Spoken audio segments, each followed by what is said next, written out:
Di baweriya Elewiyan da gaxan wek destpêka destpêkê yanî destpêka xulukandin û vejînê ye û bîst û yekê berfembarê da bawerî ew e ku di vê rojê da nûr tê xulukandin û roj û şev ji hev tê cudakirin. Ev jî wek destpêka çêbûyîna kaînatê ye.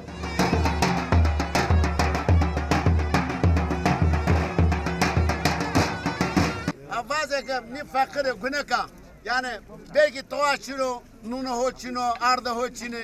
Bi mebesta sala nû yan jî destpêka nû li Dêrsimê bi çalakiyên cuda pîrozbahî û ayîn tên kirin, xêr û xêratên belav kirin. Nazar Gagan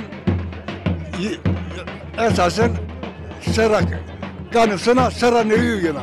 Seranıyı kanı Nazar her sene pasa değişmiş bunu yani pasa ki değişmişti her sene cüs seron.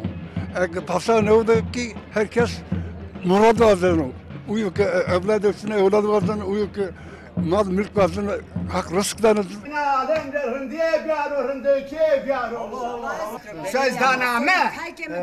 Meclis de fazla sonra mammerheno.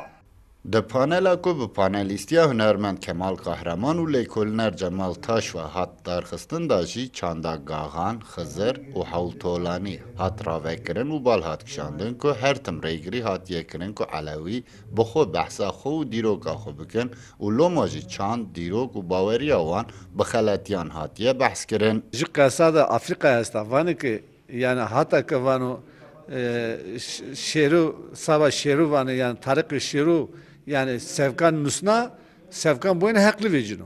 Mak henim ni komik ni zadı tariqê ma inanı ki ma kır kerdim inanı ki ma nas ne kerdim inanı ki ma kabul ne kerdim tariqê ma boyuna yin nusna yani vanê ni yani hakamada tarif yani kamya mak tarif zonu mak tarif ve işe mak her şey mak tarif amanlıka endi yuas her kom gerek o nas bikiro tarih o bakhu vazi bakhu bunus ne bakhu bizere beni kayıt gerek o kıymeti o ne yadro.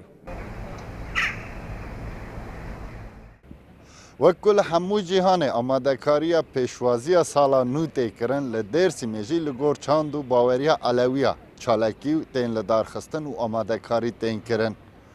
Elewî ku ji vê serdemê ra dibêjin destpêka destpêkê bi gaxanê bi çalakiyên gaxanê pêşwazî dikin.